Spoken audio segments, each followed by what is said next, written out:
everybody. Good morning. Welcome, welcome. Hey, happy Easter. My name's Holly. I am on staff here at North Point, and we are so excited to celebrate Easter with you this morning.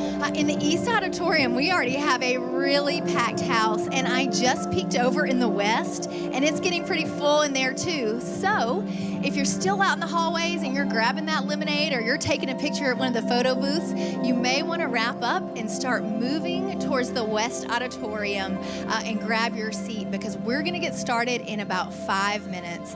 We're really excited about celebrating with you this morning. We have a very special service planned. But more than that, we are just so glad that you decided to celebrate Easter with us. We'll get going in just a few minutes.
Good morning. Hey, good morning. Happy Easter. Welcome to North Point. My name is Holly, and I'm one of the pastors here on staff, and we're so excited that you're with us this morning to celebrate Easter. I'm coming to you from the West Auditorium, and it is packed in here. Hey, West, do you know what they say about you? They say the West is best. Yeah. I think you're feeling it this morning. Hey, for those of you that are along the walls or are out in the hallway still, we have some seats for you in the theater. So we're actually getting full in the West, but we're going to open up the theater and give you a seat there. There is not a bad seat in the house this morning. We have a great service planned for you, and we're going to celebrate and sing and worship together. We're so glad you're here. We're going to get started in a few minutes. Thank you so much for celebrating Easter with us.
morning, and welcome to the Easter service at North Point Community Church. For those of you over in the West, we're so glad that you're here as well. And in the theater, thanks for joining us. Thanks for your flexibility. If it's your first time, we hope it is the first of many times.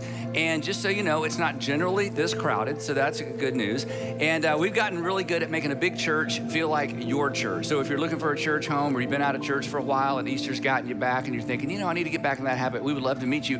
And while the crowd is dissipating after the end of this service, if you're in here with me and exit those doors and take a right, you'll see a room that says Connections, or if you're over in the West and exit to the left side of the stage, we have an environment where some of our staff and volunteers would love to meet you, answer any questions you have. We won't try to talk you into anything. You can give us a fake name, say you're representing a friend. We don't care. We just want to answer any question you have about the church, anything we can do for you, especially if you have kids or people different ages that live with you, and all the things that we have spread out for, or have those environments for them. Also, if you came today and you have children and you drop them off at Upstreet or Wombaland, they're going to be so well taken care of. As I say all the time, Sandra and I raised all three of our kids who are all in their 20s in these environments, and we are thoroughly satisfied customers. Our secret sauce is what we do for children, middle school, and high school students. So your kids are in for a real treat, and they're going to come back happy, and some of them are going to want to come back next week. Sorry, that's just what we do to children, for children. Anyway, we do want you to know we do have an agenda here, and so we don't want you to be confused about that.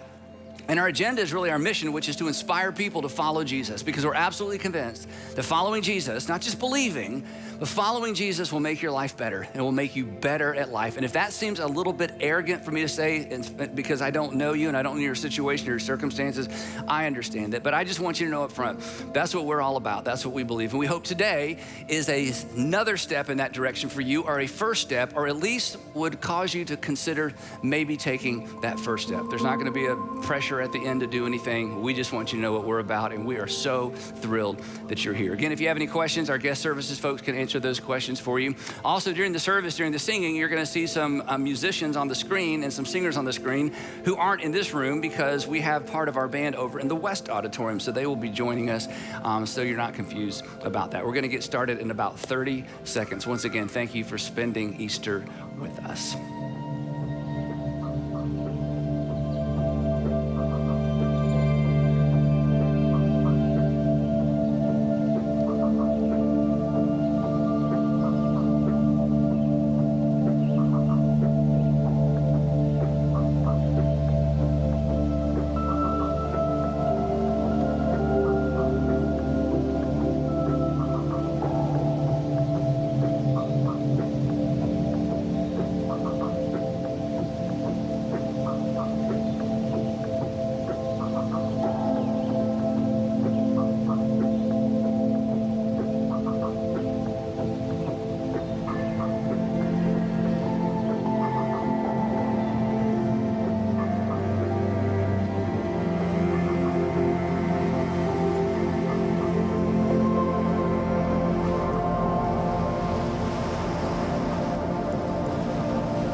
History books are full of the stories of once grand kingdoms. Palaces built for kings and queens who sought fame and chased glory. Those who conquered their enemies and ruled by might. They grew powerful empires, defeated the weak, and built walls around their wealth. Their stories are legendary. But those kingdoms, no matter how grand, now serve only as a monument to rulers that once were. They were built with stones that have now toppled and with power that has since faded. You see, a kingdom that would never end would need a king who was unlike any other. A king that didn't come to be served, but to serve. A king who elevated the lowly, healed the hurting, and traded a royal robe for a towel to wash feet. And then, in history's greatest act of love, this king would lay down his life for the sake of the whole world, taking our guilt and our shame, offering us life and hope, and inviting us all to participate in his upside-down kingdom.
So I love Easter. I love the Easter story. And from time to time, someone will ask, well, Andy, you know, on Christmas and Easter, don't you kind of get bored? Don't you run out of things to say? And I'm like, no, because it's those stories that are so powerful, especially the story of Easter. But to understand the implications, and specifically to understand the personal implications for the Easter story, it requires that we go back to those early moments in the story. So for the next few minutes, I want to take us back to the earliest moments in the story of the resurrection of Jesus. They're the moments that if you read the story, you rush by these moments, and consequently you lose the power of the moments, the hopelessness of the moments. And honestly, if you're someone who's given up on faith or walked away from faith, or you're reaching for the door, and perhaps somebody just asked you over and required that you watch this or listen to this, it's the moments before the miracle of the resurrection that really informs, defines, and gives context for this extraordinary moment that we celebrate during Easter. So I want to take you back to that moment. I want to take you specifically back to the moment where Jesus has been crucified. And he's on the cross, and in the back of the crowd are women in the back of the crowd, his mother in the back of the crowd, the disciples that decided to stay in the city. So that's who you would find in that moment. But let me tell you what you wouldn't find in that moment, because that's really what is the context for the significance of the moment. What you would not find in the moment as Jesus was crucified are any Christians. You wouldn't find a church. You won't find the Bible. You wouldn't find any Jesus followers. You wouldn't find anyone who believed that Jesus was who he claimed to be. all you would find were several dozen Galileans who were brokenhearted, afraid, and confused because their leaders, their religious leaders, had conspired with Rome to execute or crucify the best person they'd ever known. Somebody who wasn't supposed to die, somebody who wasn't supposed to be able to die. This was, they thought, God's final king, God's Messiah, the Messiah that their people had been waiting on for hundreds of years. And in less than 24 hours, this is the part you missed, in less than 24 hours, the man, the finest person they'd ever met, the best person they knew, the person that they believed was perhaps sent from God to do something extraordinary for Israel, within 24 hours, he's arrested, he's tried, and he's crucified.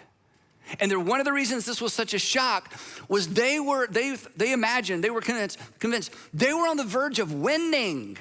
They were on the verge of winning. Just 4 days before they entered Jerusalem, the city of Jerusalem, after this long trek from Galilee, they entered the city of Jerusalem and the crowds went wild. They put palm branches on the ground. They heralded Jesus as somebody who had come from God. Blessed is he who comes in the name of the Lord. And they start using all this messianic language to welcome Jesus into the city of Jerusalem. And then it turns political and they herald him as a king. And the men and women that had traveled with him from Galilee, who had trekked along with him through these 3 years of his earthly ministry, they were absolutely convinced that this was the moment that they had been waiting for all their lives, and their parents and grandparents and great-grandparents had longed to see, that Jesus was gonna take off his rabbinic robe, declare himself Messiah and King. They were going to expel the Romans, and the golden age of their nation would be upon them, and they were about to witness this extraordinary moment. And during those days in Jerusalem, every day he would go to the temple and teach and draw huge crowds on the Temple Mount. And they would stand in the back of the crowd and they would think, this is it. This is it. And then Jesus would go to the Mount of Olives and spend the night. The next day he'd come back into the city. So for 3 or 4 days he teaches and they're thinking, any moment now. And then suddenly, unexpectedly, it's over. And he's been crucified. Like not even a common criminal, a less than common criminal. Crucifixion was reserved for slaves, for people who had created or tried to create some sort of insurrection. And just so you know, the goal of crucifixion wasn't death. There were way easier and quicker ways to kill a man. The goal of crucifixion was terror in the community to keep people under control. And the goal of crucifixion for the person being crucified was oblivion. Like you never even happened. The remains of a crucified body were placed in a dump. They weren't buried. There would be no memorial. There would be no martyrs. Placed in a dump, and at night the scavengers would come and eat what was left of the body. But for a price, you could go to a Roman centurion and convince a Roman centurion for a few coins maybe to give you the body. But the gospel writers tell us that Nicodemus, a prominent citizen, Nicodemus, a prominent Pharisee in the city of Jerusalem, and Joseph of Arimathea, a prominent citizen, skipped the centurion and went straight to Governor Pilate and requested, because they were well known and had connections, requested the body of Jesus and perhaps some money was exchanged in the process. We don't know. They take the body of Jesus to a newly renovated cave, a family burial site owned by Joseph of Arimathea. And the men prepare along with their slaves and servants, they prepare Jesus' body for burial. They wrap him in layers of cloth of linen with spices, and they place him on a shelf in that renovated cave. And the goal would be to seal that cave, and then in time come back after several years and remove the body, or the bones, and put the bones in what was called a bone box or an ossuary. All over that part of the world, whenever they do excavate any piece of property for pretty much anything, they find these ossuaries, these buried bone boxes. So the goal would be for Jesus' body to deteriorate. They place the bones in a bone box and give it to the family, and that's the end of that. We keep ashes, they kept bones. So Nicodemus and Joseph of Arimathea, we find out in the Gospels, secret followers of Jesus, so well known in the community, they weren't really willing to risk their place in the community to be public Jesus followers, but they, like the disciples and the women who followed Jesus, hoped he was who he claimed to be. But clearly, he was not. He was not Messiah, but he was a good man, and he did not deserve the fate of a common criminal. So they did what they could. They headed home before the sun set, and they went home to celebrate the Sabbath. Meanwhile, 1,500 miles away in Rome, Tiberius Caesar, the most powerful man in the world, has no idea what's transpiring in what he would consider the armpit of the Roman Empire, Judea. Saul of Tarsus, who would later write almost half the New Testament. Saul of Tarsus is somewhere in the city also celebrating Passover and the Sabbath and celebrating with his fellow Pharisees. Saul of Tarsus was a Pharisee, celebrating the fact they'd gotten rid of this troublesome rabbi from Galilee. Why didn't he stay where he came from? Thomas, one of Jesus' disciples who has that unfortunate nickname, Doubting Thomas, he and some of the other disciples, they fled the city because after all, if they were able to take Jesus, certainly Jesus' followers would be next. Peter, James, and John and some of the other men are deep in the city, hoping not to be discovered, trying to figure out what to do next, where to go next, how to get out of the city. Peter says that perhaps he'll just go back and join his father's fishing business back in Galilee and fish once again. Poor Matthew has no job prospects. Across town, the women have gathered. And in that group of women is Mary, the mother of Jesus. For the moms in the room, and we won't belabor this point, but can you begin to imagine standing in the back of a crowd and watching your adult son stripped naked and hung before the crowd and nailed to a cross to hang there until he breathed his last breath? No doubt Mary was in shock. There aren't even words for that kind of horror. There aren't even words for that kind of sorrow. Her heart was broken and she was surrounded by friends whose hearts were broken as well. So in this moment, the crucifixion of Jesus, you have confused citizens, you have frightened and disappointed ex-disciples, and you have broken-hearted women. But one thing you would not find in that moment, and it's why we can't rush through the moment by the moment, you would not find any Christians. You would not find any believers. Even Mary, the mother of Jesus, stopped believing that Jesus was who he claimed to be. Nobody believed Jesus was a savior. He couldn't and he wouldn't save himself. And he was certainly not Israel's king. He was certainly not the one sent by God to serve and to be the Messiah of Israel. And it's important to know, the gospel writers tell us, nobody was planning to keep this dream alive. Nobody was planning to keep this movement moving. I mean, after all, why bother? Now, one of the things that is easy to overlook and is easily overlooked when you read the Gospels, and if you're someone who has walked away from faith or considering that or considering faith for the first time, this is so important to know. The centerpiece of Jesus' ministry was not what he taught. It wasn't his teaching. In fact, his teaching was often extremely impractical and offensive. His teaching went something like this: make sure you pay your taxes. And that's a good way to get a movement started, right? Not only that, pray for your enemies. Don't forget to pay your taxes and pray for your enemies and do good to those who persecute you. And by the way, gentlemen, lust, well, that's adultery. Turn the other cheek and you have to forgive everybody. Follow me. I mean, that's sort of the synopsis of his message. It wasn't his teaching that drove his movement. He did not, this is important, he did not come to leave us a list of insights and short stories and parables. Jesus didn't ask people to trust his ideas. He didn't ask people to follow his instructions. He asked people to trust in him and to follow him. His ministry was all about him, his identity, who he claimed to be, and who he allowed other people to believe he was. And it wasn't his ideas and his parables and his teaching that got him crucified. It was who he claimed to be. He claimed to be a king. In fact, read the Gospels, it's so fascinating. Jesus, and again, this goes right by us. Jesus claimed to be greater than Moses. And they're like, are you kidding? You can't be greater than Moses. Moses gave us the Torah. If you are greater than Moses, you're saying you are a lawgiver greater than Moses. You can't be greater than Moses. That's blasphemy. He claimed to be greater than the prophets. You can't be greater than the prophets. God sent the prophets to speak to the nation. And then to top it all off, again, we read this and it means nothing to us. He claimed to be greater than the temple. Wait, if you're greater than the temple, it means the temple is no longer needed. To which Jesus would smile and think to himself, wait and see, wait and see. in a private conversation with his disciples when they ask, show us the Father, show us what God is like. Jesus says, look at me. If you've seen me, imagine he didn't teach them about the Father. He didn't say, here's a parable and lesson. He said, look at me. If you've seen me, this is as close as you'll ever get to seeing what God is like. Peter and the boys did not follow Jesus because of what he taught. Peter and the boys followed Jesus oftentimes in spite of what he taught. They followed him because of who they believed he was and who he claimed to be. But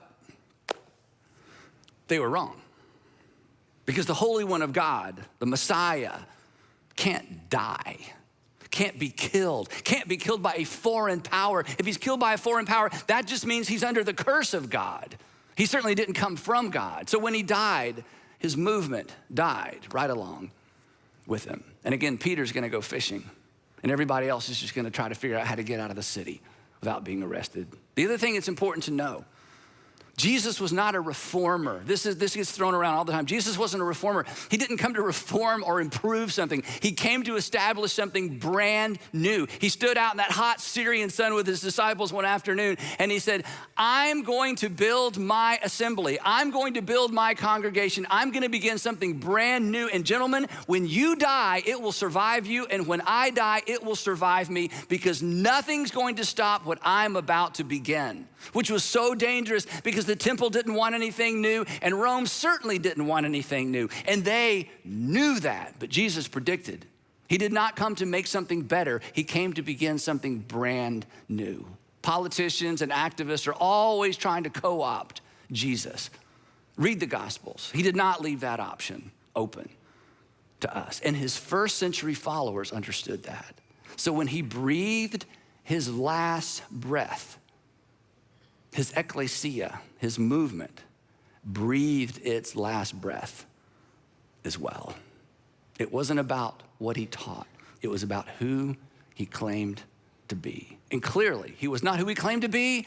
And from all appearances, Rome won. In fact, the disciples in the Gospels actually write themselves into the story as unbelievers, unfollowers. They fled, they left him when he was arrested, they hovered in the back of the crowd, they kept their distance, and when he was crucified, they gave up hope. There were no Christians, no believers, no followers when Jesus was crucified. And the other thing they make very clear, so clear, is that when Jesus died, everybody, including his mother, expected him to do what dead people generally do, stay dead.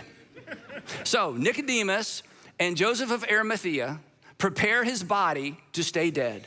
On Easter morning, no one is standing outside the tomb counting down backwards from 10, 9, 8, 7. Nobody's there doing that. In fact, early that morning, just as the sun rises, the women know they're safe now to do some work because the Sabbath has ended. And they come back to the tomb to re-prepare and re-embalm Jesus' body. Now, we're not sure why, but our guess is this. The text tells us that they were there at the garden when Joseph of Arimathea and Nicodemus prepared Jesus' body for burial. So the ladies perhaps decided the men didn't do it right. So they came back the next morning ladies, you know, how many times have you reloaded the dishwasher, right? So back to that critical moment in time that we dare not rush past. No Christians, just an empire. A relieved Roman governor, Pontius Pilate, who was so happy that Passover is behind him, because Passover was a time when the people in Judea and Galilee came together, and it was very nationalistic. The patriotic spirit was so high because they were celebrating the fact that God had delivered the nation from Egypt. Perhaps this Passover, God will deliver the nation from Rome. But now all of that's in the past. So Pilate is relieved. The Galileans are so sad. The empire and the temple had conspired to rid themselves of this problematic rabbi, and they had succeeded, avoiding a potentially bloody uprising. So, crisis averted. Everything goes back to normal. Everybody figures out what's next. But Jesus of Nazareth will not be part of the equation. Now, I need you to hit pause right there. We're going to come back to that. And I want us to fast forward. We're going to fast forward 350 years to the day of February the 27th, February the 27th in the year 380, about 350 years after the crucifixion of Jesus. On February the 27th in the year 380, Emperor Theodosius I, who was the Roman emperor, issued an edict or signed a law. It's referred to as the Edict of Thessalonica. And in this edict or in this law, he makes Christianity the official religion of the Roman Empire. And not only does he make Christianity the official religion of the Roman Empire, he does something else as well in this edict. He ends state sponsorhood and support for the pagan priesthood. In other words, he says to all the pagan priests and temples, you're not getting any more money, you're not getting anything else from the treasury, and all of that focus is shifted to the building of churches, or the continuing of building of churches, and to support bishops and the church. And suddenly, with his signature, Christianity becomes the official religion of the empire that crucified Jesus. And when we hear that, the correct response is, wait, what? What? Wait, Rome crucifies the leading figure of a Judean cult with the help of his own people, and then Rome turns right around and considers this same discredited Galilean day laborer a god, and not just a god. This God, Jesus, replaces the entire Roman pantheon of gods. I mean, Jesus wasn't even Roman. Jesus never stepped foot inside of Rome. How did that happen? What happened? Now I want us to fast forward to us, because here we are. And there are people like us gathered all over this city and all over this state and all over this nation and all over the world for the same reason. Today, there is no Roman Empire. But today, the city of Rome is filled with crosses. Many of you have been there. And the crosses that are scattered all over the city of Rome do not commemorate Roman crucifixion. They commemorate a single crucifixion. And everyone that sees that cross knows whose crucifixion it symbolizes: the crucifixion of Jesus of Nazareth. In our modern age, the cross is not a symbol of suffering and terror and shame and embarrassment. The symbol of the cross represents hope and salvation, compassion, and most surprisingly of all, love. 1,500 miles from Rome, back in Jerusalem, the city of Jerusalem is filled every year with tens of thousands of Christians, Christian pilgrims from all over the world who want to walk where Jesus walked, who want to walk where that crucified Galilean rabbi once walked. Now, if that's all you knew, if that's all you knew, right? That Rome crucifies a troublesome rabbi that was considered, that then they later considered a god. And now hundreds of millions of Christians believe that Jesus is a resurrected God, that Jesus is God, and gather all over the world to worship. I mean, the question that's begging to be asked, and by the way, all three of those things are historically indisputable, but if that's all you knew, he's crucified and buried, then the Roman Empire embraces him as a god, and now two-thirds of the world's population in our century actually worship him and consider him divine. The question that's begging to be asked is not what was written. The question that's begging to be asked is what in the world happened? Because clearly something happened. Clearly something connects those dots. Clearly something extraordinary must have happened to connect those dots. Clearly, there's more to the story. And without more to the story doesn't make sense. And the more is why we're here. What happened is why we're here.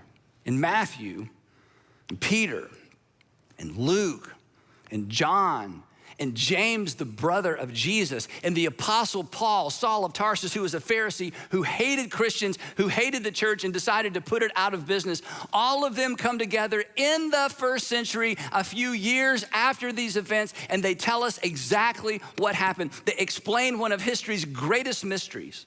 They solve one of history's greatest mysteries. How did the teaching of Jesus survive the first century? How did the church survive the first century? Why was there a church to begin with? And how is it that all around the world today, people worship this rabbi from Galilee, this miracle worker from Galilee? What happened? I'm going to read you a part of John's explanation. Here's what he says. He says, early on the Sunday morning following Passover, the sun rises and Passover ends. While it was still dark, Mary Magdalene and a group of women went to the tomb, and they saw that the stone had been removed from the entrance. So she went running back into the city to find Simon Peter and the other disciples and the other disciple. And John writes this, and this is so interesting. Here's how John describes himself. She came running to Simon Peter and the other disciple, the one that Jesus loved. This is how you know this is authentic. You don't make this kind of stuff up. John's writing his own gospel, and he just refers to him as, I was his favorite. Let's just be clear. Doesn't even use his own name. You know, the one that Jesus loved. I think this was an inside joke among the disciples and apostles. And that later when he writes his gospel, he knew that they knew and that the people who knew them knew what he was talking about. She runs to Peter and John, and Mary Magdalene says to them, you ready for this? They have taken the Lord out of the tomb, and we don't know where they have put him. They have taken, wait, who's they? I don't know. They have taken, wait, what? Go slow. The men are, she's frantic, she's afraid. We don't know who. In other words, she assumes what we would assume. When you go to visit a tomb and the tomb is open and the body is missing, what do you assume? You assume somebody came and stole the body or somebody took the body. So she's not, so caught up in superstition. She certainly wasn't expecting a miracle, and nobody was expecting a resurrection. So she drew the logical conclusion. The body is missing. They have taken the body. Then Luke says this about this little exchange, but the men did not believe the women because their words seemed to them like nonsense. It's like, whoa, ladies, it's been an emotional few days, right? You probably got confused. You probably got lost. You probably went to, nobody stole the body. But they're curious, and she insists, and the women insist. And so John tells us that he and Peter said, you stay here, we'll check it out. Now, I don't know, this is the part I'm guessing. I think they left peacefully, like, we got this under control. And as they began making their way to the garden, they began to walk faster, and they began to walk faster, and they tell us that they began to run. So Peter and the other disciple, remember this, John's writing this. So Peter and the other disciple, talking about himself, started for the tomb. Both were running, but the other disciple, talking about himself, the one that Jesus loves, but the other disciple outran Peter to reach the tomb first. I know it's funny. You know why it's funny? He means it to be funny. John includes this little detail. It's why when you read the Gospels, and you kind of pull them out of the world of spiritualism, the way that sometimes people read the Bible, and it's so authentic. The details are, and so he includes the fact, hey, I just want everybody to know forever and forever and forever. If you forget everything else about me, John, I outran Peter, and I was Jesus' favorite. Both were running, but the other disciple outran Peter, and he reached the tomb first, but then he's honest. He tells us he did not rush in to a recently evacuated tomb. He bent over and looked at the strips of linen lying there, but he did not go in. Then Simon Peter came along, and I'm adding this, huffing and puffing. Then Simon Peter came along behind him, and he went straight into the tomb without pausing because, well, he's Simon Peter. That's what he does. And they saw the strips of linen lying there, as well as the cloth that had been wrapped around Jesus' head. The way this is written and the way the other Gospels write about this, it wasn't chaos in the cave. It wasn't something that had happened frantically. It's as if the head covering had been placed in one place and the rest of the linen had been put in another place. And clearly, it was clear to them. They make it clear. No one stole the body, because if you steal a dead body, you don't take the time to embalm the body. John says, finally, the other disciple, talking about himself, who had reached the tomb first, he wants us to know that, also went inside, and I love this, talking about himself. He saw and he believed. Later that same day, Jesus appears to his apostles. And this is important. and this is historically verifiable, they immediately, not 50 years later, 100, they immediately re-engaged with Jesus' mission and message. But they did not re-engage because of something Jesus taught, and they did not re-engage because of something that they believed. They re-engaged because something had happened. They re-engaged because of what they saw and who they saw. And as it turns out, Jesus was in fact everything he claimed to be. He was in fact God's Messiah. He was in fact the resurrection and the life. He was in fact God's final king. The final king who came to die for his subjects. This is the part they didn't understand. Even though Jesus kept trying to tell them, the king who came not to be served, but to serve and to give his life. They didn't take his life, to give his life as a ransom for many. The king who came to lay down his life for his subjects rather than expecting his subjects to lay down their lives for him. Here's what I want you to hear if you don't hear anything else, especially if you're a bit skeptical, trying to make up your mind, you're coming or you're going. The resurrection of Jesus is not a Bible story. The resurrection of Jesus is the story. And most important, perhaps for you, it actually intersects with your story, and it intersects with mine. Because while the resurrection of Jesus certainly resolves one of history's greatest mysteries, it resolves another mystery as well. It resolves a personal mystery. It resolves the mystery of how God views you and where you stand with God, because only someone sent from God, only someone who could speak on behalf of God would ever have the authority to say to you and to say to me and to say to us, here's how God views you.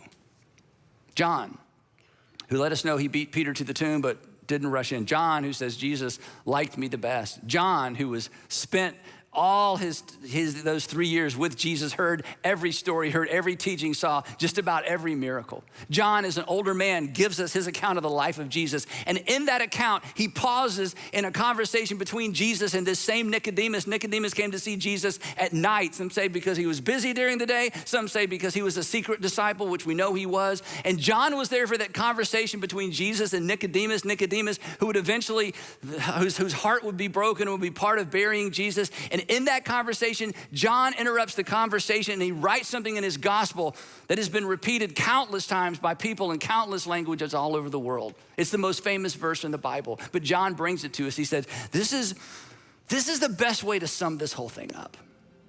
Jesus, who came on behalf of God and who had the authority to tell us what God likes and who God likes and what God is like, wrote this: for God so loved the whole world.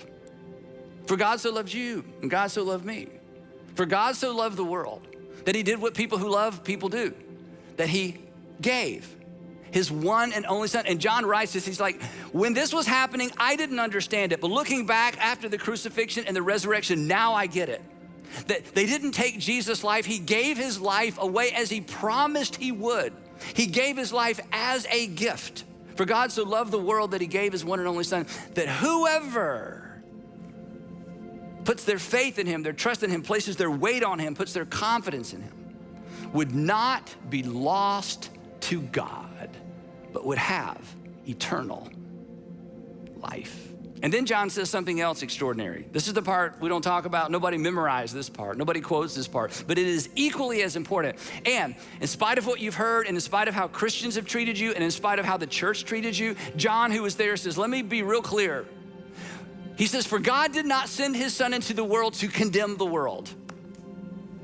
For God did not send his son into the world to condemn the world. If you felt condemned by the church or you felt condemned by Christians, for God did not send his son into the world to condemn the world. John would say, hey, if you grew up in or around a version of Christianity that just left you condemned, you don't have the Jesus version. I am an eyewitness. I saw the whole thing. For God did not send his son into the world to condemn the world, but to save the world through him. Jesus' crucifixion, this is why we have to pause there. Jesus' crucifixion makes absolutely no sense until his resurrection. And then it made all the sense in the world because it made all the sense for the world, for you and for me. His secret ambition all along was to die so we could live. His resurrection means He's who he claimed to be, a savior, our peace with God, a reason to believe, a reason to follow, a reason to believe he is worthy of being followed. After all, no other king, it was unimaginable, no other king would wash his followers' feet or prepare a table for his enemies, lay down his glory. Kings didn't lay down their glory, lay down his glory for the least of these. No other king would ever think about touching a sick person. No other king would touch a leper's skin and then open his arms to allow the outcast in. Respond with mercy in the face of my sin, in the face of your sin. No other king would stand for the mockery, be led to slaughter, and there he stands in front of Pilate, be led to slaughter and refuse to defend himself, refuse to speak, and then take up a cross and choose to die between thieves, take up a cross and give his life for you and for me. He was and he is like no other king, but he was and he is king. And his invitation still stands. Follow me, follow me. Follow me. Heavenly Father, thank you for preserving these texts. Thank you for the men and women through the centuries who risked and oftentimes lost their life preserving these sacred texts that were for every generation. And thank you for sending us a king. Thank you for sending us someone to help us understand what you are like, that you loved us so much you gave because you loved us. So Father, wherever this lands with us, would you give us the wisdom to know what to do with it, the courage to do it? And Father, I pray for those of us who've chosen to follow you that we would lean in. For those who have questions, that they would consider.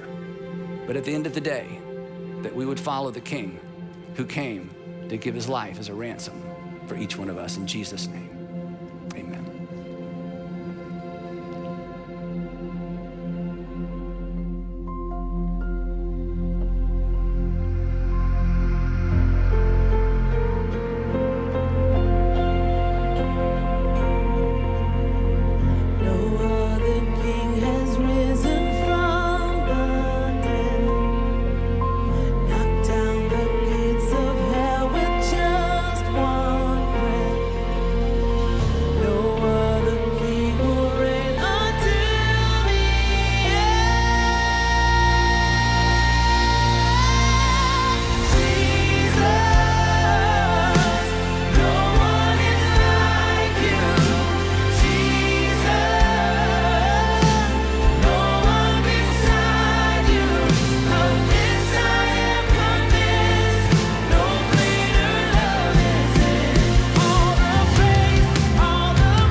remind us. Come on.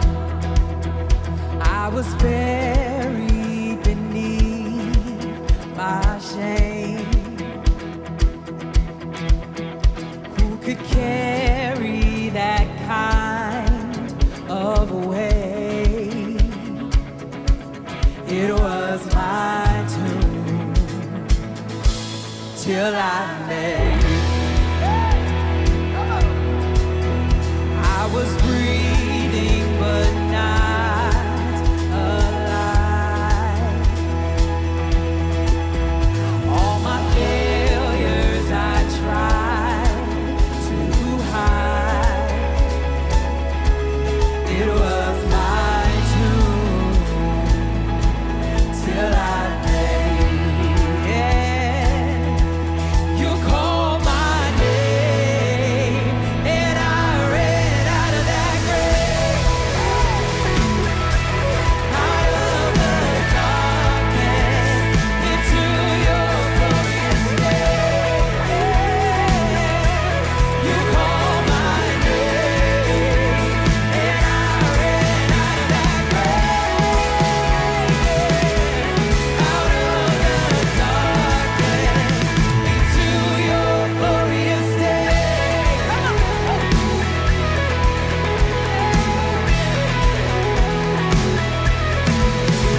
Now your mercy has saved my soul. Oh, yes, it has. Now your freedom is all that I know. The old made new, yeah. Jesus, when I met you, yeah. You called my name and I ran out of that grave. Oh, yes, I did. Out of the darkness into your glorious day. Oh, what a day it was. You called my name and I ran out of that grave,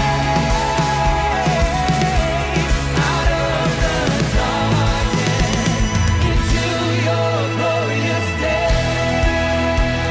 Oh, yeah.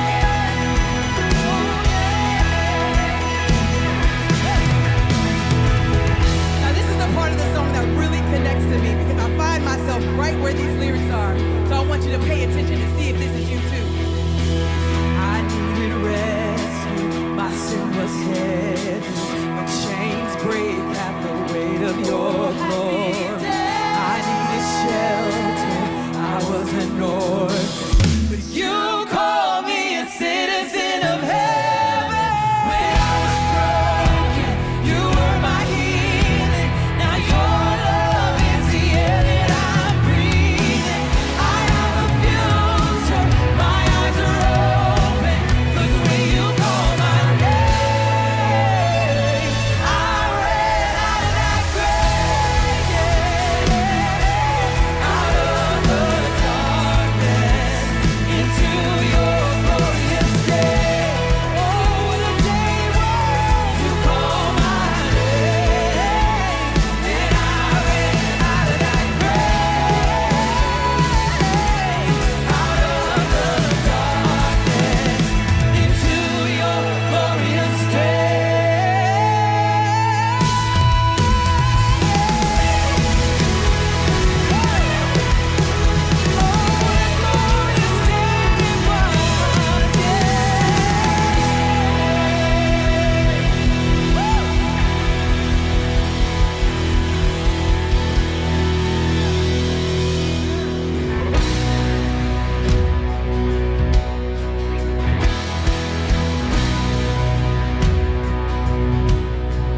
I searched the world, but it couldn't fill me. Man's empty praise, treasures that fade are never enough. You came along and put me back together. Every desire is now satisfied.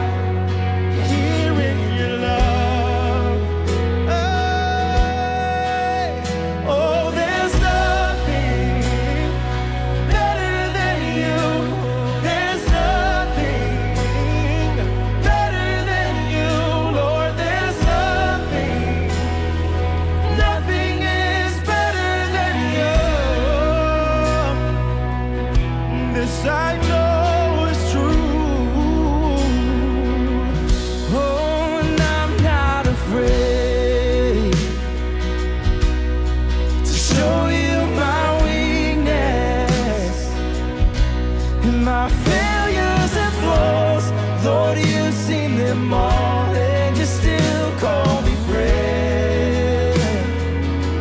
Because the God of the mountain is the God of the valley. No, there's not a place your mercy and grace, they won't find me again. Oh, there's nothing better than you. Oh, there's nothing better than you. Oh, there's nothing is better than you. Oh, there's nothing better than you. Oh, there's nothing better than you. Oh, there's nothing is better than you.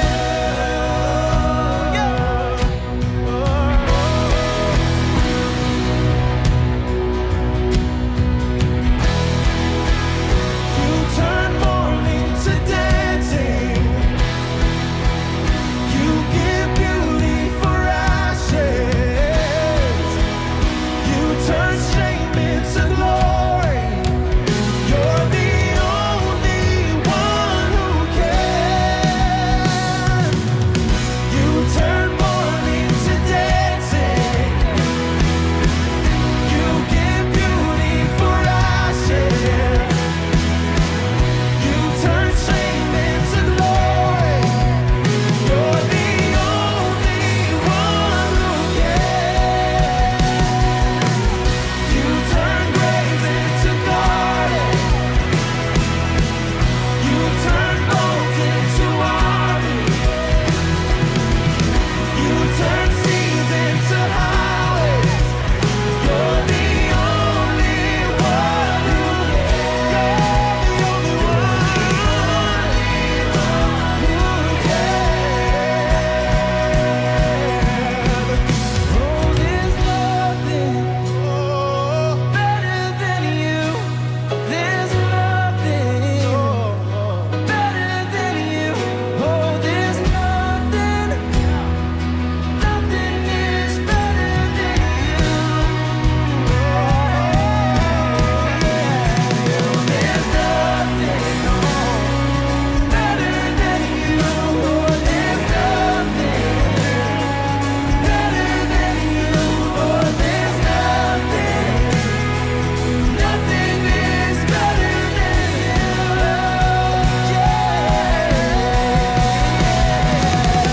You turn graves into gardens.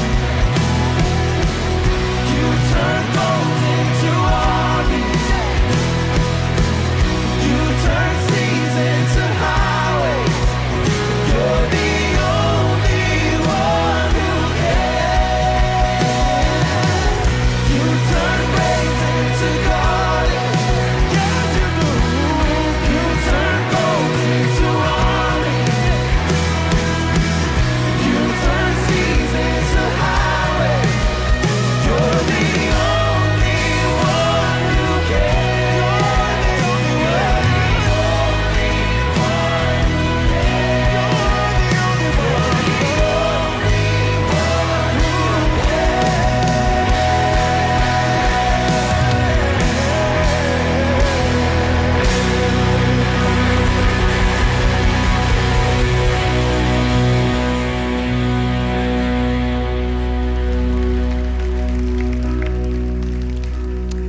Thank you so much for spending Easter with us.